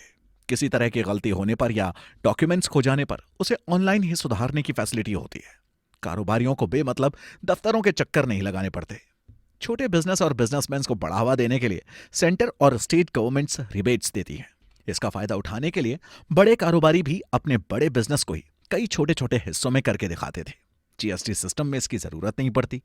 कंपनियां ज्यादा सस्ता और कॉम्पिटिटिव माल बना सकती हैं, जिस वजह से इंटरनेशनल मार्केट में टक्कर देने लायक माल बनाया जा सकता है।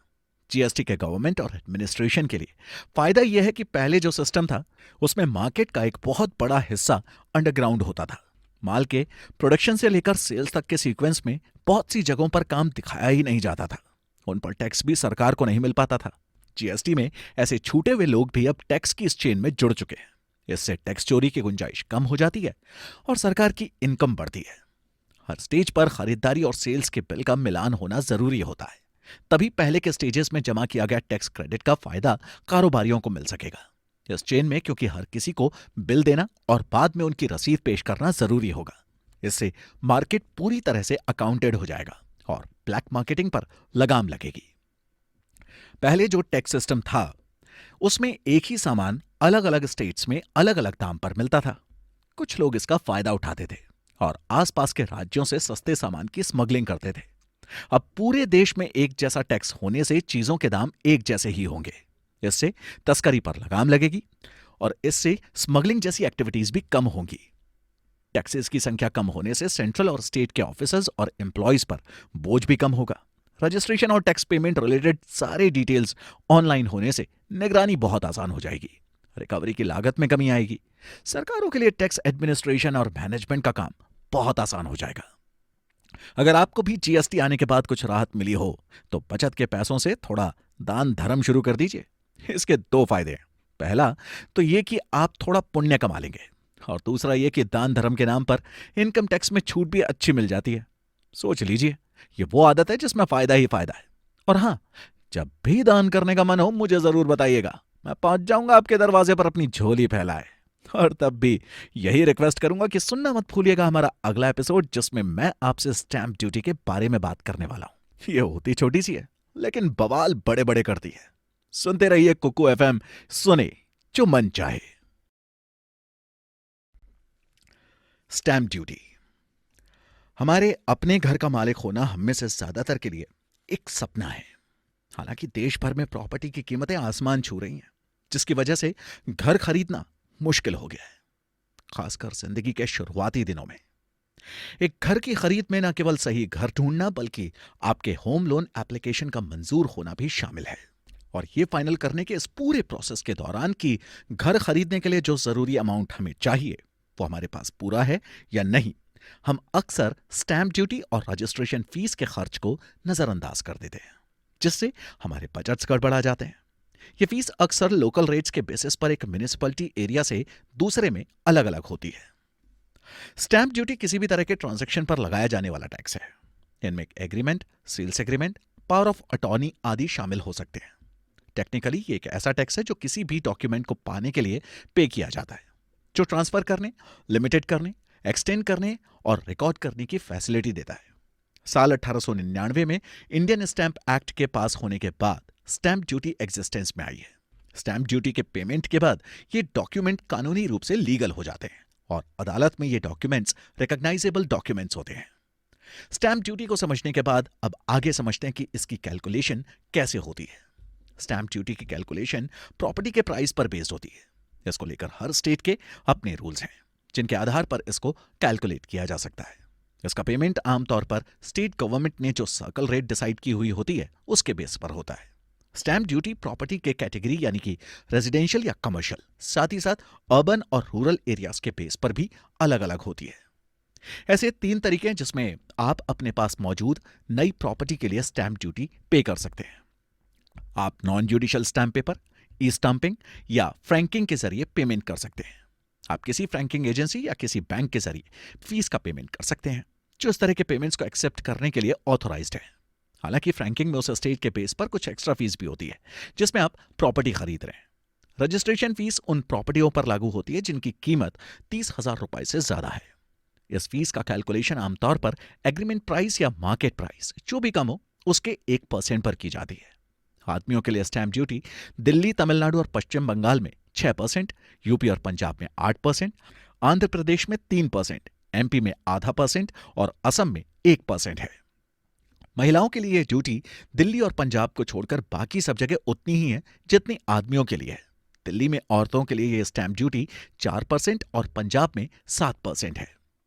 जॉइंट में रजिस्ट्रेशन करवाने पर उन्हें दिल्ली में 5 और पंजाब में 8% ड्यूटी पे करनी होती है। बाकी सब जगह ये सेम ही है। अगर रजिस्ट्रेशन सीनियर सिटीजन या फिर कोई कंपनी करवाती है तो उन्हें भी आदमियों जितनी ही स्टैंप ड्यूटी पे करनी पड़ती है।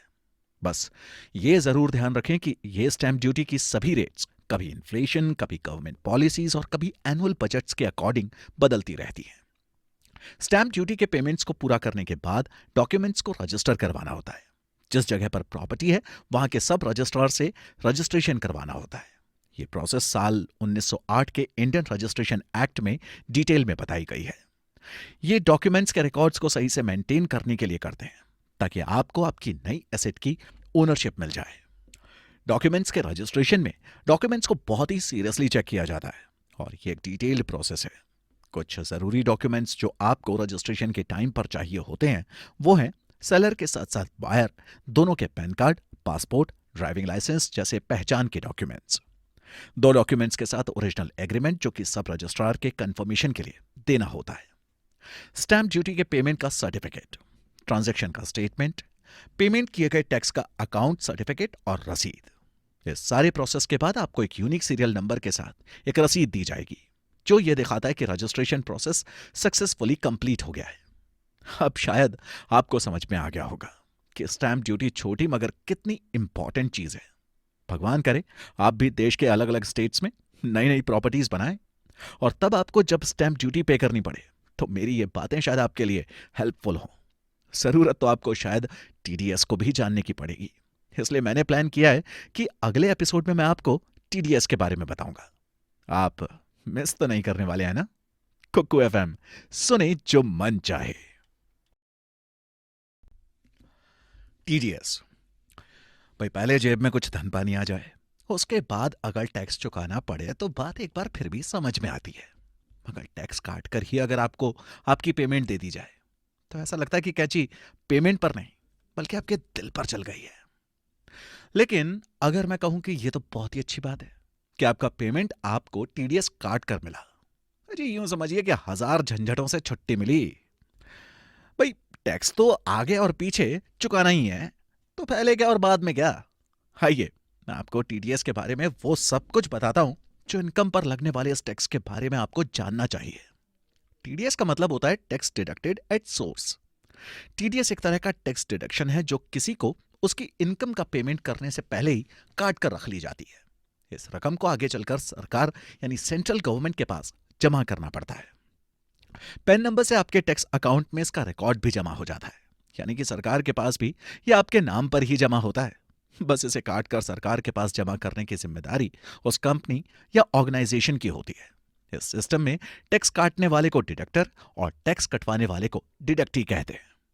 इस टैक्स कटौती का रिकॉर्ड भी जब आप चाहें अपने पैन अकाउंट में फॉर्म 26AS के जरिए देख सकते हैं, या फिर टीडीएस सर्टिफिकेट में देख सकते हैं, जो कि टीडीएस काटने वाली कंपनी, संस्थान या व्यक्ति टीडीएस काटने के बाद जारी करता है।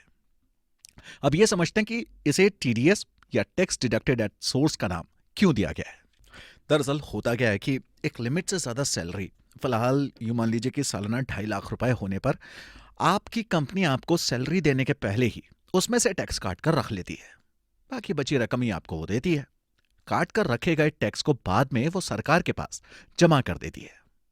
एक लिमिट से ज्यादा इंटरेस्ट होने पर बैंक आपके डिपॉजिट पर बने इंटरेस्ट पर पहले टैक्स काट कर रख लेता है। उसके बाद बची रकम को आपके अकाउंट में भेजता है। काटी गई रकम को बैंक सरकार के पास जमा कर देता है। एक लिमिट से ज्यादा किराया चुकाने पर किराएदार आपको किराया देने से पहले टीडीएस काटकर सरकार के पास जमा कर देता है और बाकी बची रकम को आपके हाथ में या आपके अकाउंट में दे देता है। एक लिमिट से ज्यादा इनाम होने पर, जैसे कि कौन बनेगा करोड़पति या बिग बॉस या इंडियन आइडियल जैसे टीवी शोज के विनर्स को जो इनाम की रकम मिलती है उसमें से पहले टैक्स काट लिया जाता है, फिर बाकी रकम ही विनर्स को दी जाती है। इन सारे एग्जाम्पल्स में हम देखते हैं कि टैक्स को किसी आदमी की आमदनी के सोर्स यानी सैलरी, ब्याज, किराया, लाभ वगैरह पर ही काट कर रख लिया गया है। इसीलिए सिस्टम को हिंदी में स्रोत पर कटौती और अंग्रेजी में टैक्स डिडक्टेड एट सोर्स कहा जाता है, यानी टीडीएस। देश में एडवांस टैक्स कटौती का यह सिस्टम दो तरह से फायदेमंद होता है। टैक्स को पहले ही कटवा देने के बड़े फायदे होते हैं। आप बोलेंगे, क्या पागल आदमी है यार, एक तो पैसे कम मिले, उसमें फायदा कहां हुआ, यह तो नुकसान हुआ। अब यही तो प्रॉब्लम है ना, आप बड़ी जल्दी जजमेंटल हो जाते हैं। अरे बात तो पूरी सुनिए यार। सबसे पहले अच्छी इनकम वाली कैटेगरी के लोगों से सरकार को टैक्स उनकी आमदनी के साथ साथ ही मिल जाता है। इससे एक तो आगे चलकर टैक्स चोरी की गुंजाइश खत्म हो जाती है। दूसरी सुविधा यह होती है कि सरकार को गवर्नमेंट चलाने के लिए फाइनेंशियल ईयर के दौरान ही पैसे मिल जाते हैं। टैक्स देने वालों के लिए भी इससे यह सुविधा होती है कि उन्हें साल के एंड में एक साथ एक बड़ी रकम टैक्स के रूप में नहीं देनी पड़ती। हर महीने उनकी सैलरी से टैक्स कटकर सरकार के पास जमा होता रहता है। अगर टीडीएस थोड़ा बहुत ज्यादा कट भी जाता है तो उसको वापस पाने का भी एक सिस्टम होता है। आप इनकम टैक्स रिटर्न भरते समय रिफंड के लिए क्लेम करके अपना ज्यादा कटा हुआ पैसा वापस पा सकते हैं। अब एक बहुत इंपॉर्टेंट बात जो आपको जाननी ही चाहिए वो ये कि टीडीएस कटता कहां कहां है। यह आपकी इनकम के उन सोर्सेस पर काटा जा सकता है जो कि सैलरीज में आते हैं, जैसे कि आप किसी कंपनी या ऑर्गेनाइजेशन के सैलरीड एम्प्लॉय हैं और आपकी साल भर की सैलरी टैक्सेबल इनकम में आती है तो आपका एम्प्लॉयर टीडीएस काटता है। इंटरेस्ट पेमेंट्स, आपके डिपॉजिट पर आपको अच्छा खासा इंटरेस्ट मिल रहा है जो कि 40,000 रुपए से ज्यादा है तो बैंक टीडीएस काटता है।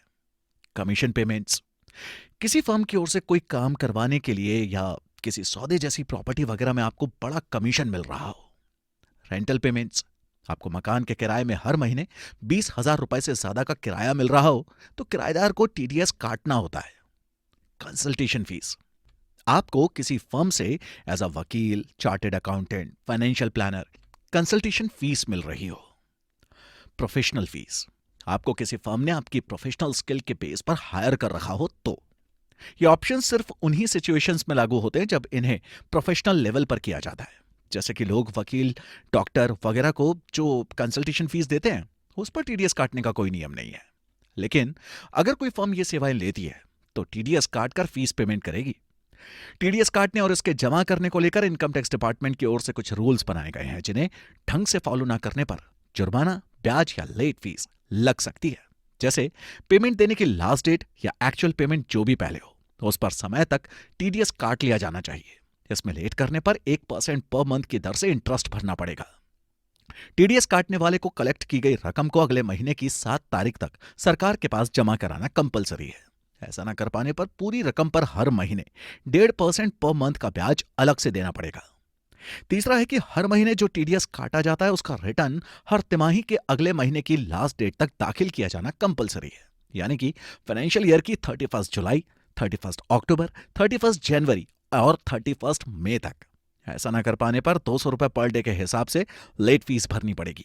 हालांकि लेट फीस की रकम कुल टैक्स से अधिक नहीं हो सकती है। ये सब जानने के बाद कुछ भी कहिए, ये टीडीएस है तो फायदे का सौदा। एक तो आपको टैक्स भरने के लंबे प्रोसेस से गुजरना नहीं पड़ता। दूसरा, अगर आप एलिजिबल हैं तो आपका टैक्स वापस आपको मिल भी जाता है, यानी हींग लगे ना फिटकरी और रंग भी चोखा ही चोखा। वैसे इस एपिसोड तक मैंने आपको ऑलमोस्ट सभी मेन टैक्सेस के बारे में बता दिया है। अब बचते हैं कुछ छोटे मोटे टैक्स, जिनका जिक्र आपकी जिंदगी में कहीं ना कहीं आ ही जाएगा। एक नजर उन पर भी डाल लेते हैं, पर अभी नहीं, अगले एपिसोड में कोको एफएम पर सुने जो मन चाहे। Other taxes.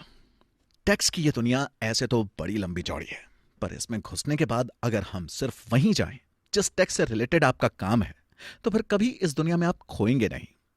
ज्यादातर लोग शायद इसीलिए रास्ता भटककर परेशान हो जाते हैं कि उन्हें जहां जाना होता है वहां का रास्ता बताने वाला कोई होता ही नहीं।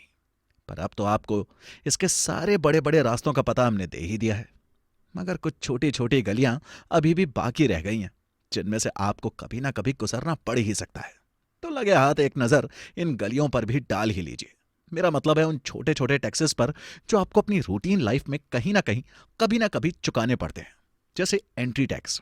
एंट्री टैक्स एक राज्य द्वारा एक राज्य से दूसरे राज्य में माल की आवाजाही पर लगाया जाने वाला टैक्स है। ये टैक्स डीलरों, कंपनियों, क्लबों, फर्मों, सोसाइटी, औद्योगिक या बिजनेस ऑर्गेनाइजेशंस आदि पर लागू होता है। वर्तमान व्यवस्था के अनुसार जीएसटी आने के बाद एंट्री टैक्स को समाप्त कर दिया गया है। Infrastructure tax. 11वीं अनुसूची यानी 11th लिस्ट में विशिष्ट वस्तुओं पर केंद्र सरकार द्वारा इंफ्रास्ट्रक्चर सेस लगाया जाता है, जो ज्यादा इनकम वाले अमीर क्लास के लोगों पर ही लगता है, या फिर इसे किसी सर्विस पर लगाया जाता है। सेस का फुल फॉर्म एसएस को ही माना जा सकता है। एसएस शब्द का हिंदी में मतलब होता है उपकर, लगान, चुंगी या महसूल। भारत में सेस का इस्तेमाल किसी उपकर या एक्स्ट्रा टैक्स के रूप में होता है, जो मेन टैक्स के अलावा लगा दिया जाता है। छोटी पेट्रोल, एलपीजी, सीएनजी कार्स जैसे वाहनों पर 1% और छोटी डीजल कारों पर 5% और उच्च इंजन क्षमता वाले वाहन पर 4% सेस लगता है। इस सेस को मार्च 2016 में देश में इंफ्रास्ट्रक्चर की वित्त व्यवस्था के लिए पेश किया गया था। इस सेस को अब जीएसटी में शामिल कर लिया गया है। कृषि कल्याण सेस यानी कि केकेसी को फाइनेंस एक्ट 2015 के चैप्टर 6 के प्रोविजंस के अकॉर्डिंग 2016 में पेश किया गया था। सेस 5% की दर से सभी टैक्सेबल सर्विसेज पर लागू होता है। इसके थ्रू जमा अमाउंट का यूज पूरी तरह से किसानों की हालत में सुधार और फंडामेंटल स्ट्रक्चर और खेती से रिलेटेड बाकी सर्विसेज देने के लिए किया जाएगा। अब कृषि कल्याण सेस को जीएसटी में शामिल कर लिया गया है। स्वच्छ भारत सेस। स्वच्छ भारत सेस सभी टैक्स योग्य सेवाओं पर 5% की दर से लगाया जाता है। इससे जमा हुई राशि का उद्देश्य स्वच्छ भारत पहल से संबंधित गतिविधियों को फंड करना और देश में स्वच्छता को बढ़ावा देना है। इस सेस को अब जीएसटी में शामिल कर लिया गया है और अलग से नहीं लगाया जाता। Road tax. सार्वजनिक सड़कों पर उपयोग के लिए सभी पहिया वाहनों पर रोड टैक्स लगाया जाता है। ये राज्य सरकार द्वारा वाहन की खरीद पर लगाया जाता है। निजी वाहन के लिए टैक्स एक बार होता है, जबकि कमर्शियल गाड़ियों को रोड टैक्स का सालाना भुगतान करना होता है। टैक्स की गणना इंजन की क्षमता, लागत मूल्य, वजन, बैठने की क्षमता आदि पर निर्धारित है। सरकार 1% से 15% तक की इंजन क्षमता के आधार पर 28% जीएसटी और 1% अतिरिक्त सेस लेती है। हालांकि इलेक्ट्रिक कारों पर 12% रोड टैक्स लिया जाता है। Toll tax. टोल टैक्स राजमार्ग के एक विशेष हिस्से पर यात्रा करने के लिए अधिकारियों द्वारा लगाया गया टैक्स है। हालांकि टोल टैक्स दरें अलग अलग टोल प्लाजा पर विभिन्न हैं, क्योंकि प्रत्येक टोल प्लाजा राजमार्ग के अलग अलग हिस्से का रखरखाव करते हैं। राष्ट्रीय राजमार्ग शुल्क निर्धारण दर और संग्रह नियम 2008 में उल्लिखित नीतियों के अनुसार सभी टोल प्लाजा के लिए टोल दरें हर साल संशोधित की जाती हैं। छूट लिस्ट में उल्लिखित वीआईपी और गणमान्य व्यक्तियों को टोल टैक्स से छूट दी गई है। शिक्षा सेस। शिक्षा सेस एक प्रकार का उपकर है जो टैक्स देने वाले की टैक्स राशि पर लगाते हैं। देश में शैक्षिक बुनियादी ढांचे में सुधार के लिए शिक्षा सेस लिया जाता है। व्यक्ति और साथ ही कॉरपोरेट दोनों की इनकम पर 2% का अतिरिक्त शिक्षा सेस लगाया जाता है। वर्ष 2008 में तत्कालीन सरकार ने माध्यमिक और उच्चतर माध्यमिक शिक्षा के लिए 1% का अतिरिक्त सेस लगाया था। सरकार ने असेसमेंट वर्ष 2019-20 के लिए स्वास्थ्य और शिक्षा सेस के नाम पर आयकर पर कुल 4% का सेस लगाया है। मनोरंजन टैक्स। मनोरंजन की गतिविधियों जैसे कि फिल्में, थिएटर, मनोरंजन पार्क, निजी त्योहार आदि पर लगाए गए टैक्स को मनोरंजन टैक्स कहते हैं। ये राज्य सरकारों द्वारा लगाया जाता है और विभिन्न राज्यों के लिए दर अलग अलग है। मनोरंजन भारत के संविधान की 7वीं अनुसूची की लिस्ट 2 के अंतर्गत आता है, जो एक राज्य को इस तरह का टैक्स लगाने का पूर्ण अधिकार देता है।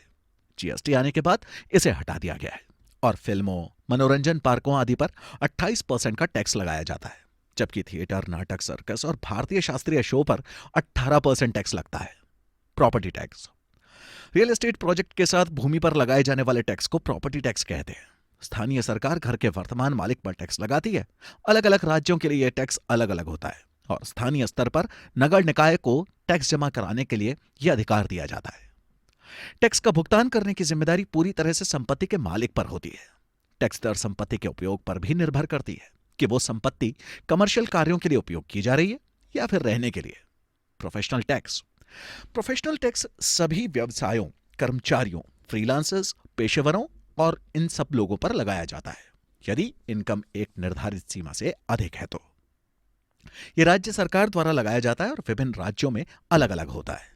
इनकम टैक्स अधिनियम 1961 के अनुसार इसे टैक्स योग्य आय से काटा जा सकता है।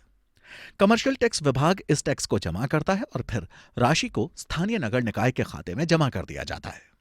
यह कर जीएसटी के लागू होने के बाद भी लागू है, लेकिन अधिकतम 2,500 रुपए तक ही टैक्स लगा सकते हैं। ब्याज टैक्स। ब्याज टैक्स अधिनियम 1974 के अनुसार किसी निवेश से कमाए गए ब्याज पर लगाए गए टैक्स को ब्याज टैक्स के रूप में जाना जाता है। यह अधिनियम सभी अनुसूचित बैंकों के लिए लागू था, जबकि सहकारी समितियों को इस टैक्स के दायरे से बाहर रखा गया था। 31 मार्च वर्ष 2000 के बाद इस अधिनियम को बंद कर दिया गया था। Excise duty. केंद्रीय एक्साइज ड्यूटी अधिनियम 1985 के तहत लगाए गए इनडायरेक्ट टैक्स का एक रूप है। ये उन वस्तुओं पर लगता है जो भारत में उपयोग के लिए देश में ही बनती है। निर्माता टैक्स का भुगतान तब करता है जब माल बनकर बाजार में चला जाता है। जीएसटी के लागू होने के बाद इस टैक्स को हटा दिया गया है। Custom duty. वस्तुओं के एक्सपोर्ट और इंपोर्ट पर लगाया जाने वाला टैक्स कस्टम ड्यूटी कहलाता है। यह मुख्य रूप से माल के आने और जाने पर नियंत्रण करता है। घरेलू उद्योग की सुरक्षा के लिए यह समय समय पर बदलता रहता है। WTO, FTA आदि के तहत विभिन्न अंतर्राष्ट्रीय समझौतों पर कस्टम ड्यूटी निर्भर करती है। Corporate tax. यह घरेलू और विदेशी दोनों कंपनियों की आय पर लगाया जाने वाला टैक्स है और यह इनकम टैक्स अधिनियम 1961 के तहत लगाया जाता है। कंपनी एक्ट 1956 के तहत रजिस्टर्ड कंपनी की नेट इनकम पर कॉर्पोरेट टैक्स लगाया जाता है। केवल भारत में इनकम पर कॉर्पोरेट टैक्स के तहत टैक्स लगता है। घरेलू कंपनियों के लिए कॉर्पोरेट टैक्स की दर 30% है और विदेशी कंपनियों का 40%। कंपनियों पर उनकी कमाई और राजस्व के आधार पर सरचार्ज भी लगाया जाता है। Security transaction tax. Government recognised stock exchange के थ्रू सिक्योरिटीज के प्राइस पर लगाए गए टैक्स को सिक्योरिटीज ट्रांजैक्शन टैक्स कहा जाता है। यह डायरेक्ट टैक्स केंद्र सरकार द्वारा लगाया और वसूला जाता है। Stock, share, bond, debenture, derivative, equity oriented mutual fund आदि जैसे उत्पादों पर यह टैक्स लगता है। ऑफ मार्केट ट्रांजैक्शन पर नहीं लगाया जाता है। म्यूचुअल फंड या ETF के रिडम्पशन पर लागू STT 0.025% है।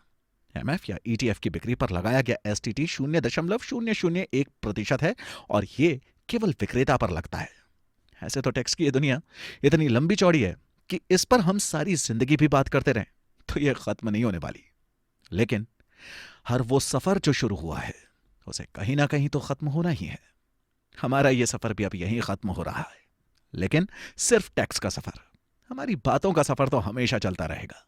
आज हम टैक्स लेकर आपके पास आए थे, कल कोई और बात लेकर फिर हाजिर हो जाऊंगा मैं, यानी आपका RJ मनीष। तब तक के लिए बहुत कुछ है कुकू एफएम पर जो आपका मन डेफिनेटली सुनना चाहेगा। तो सोच क्या रहे हैं, सुनते रहिए कुकू एफएम, सुने जो मन चाहे।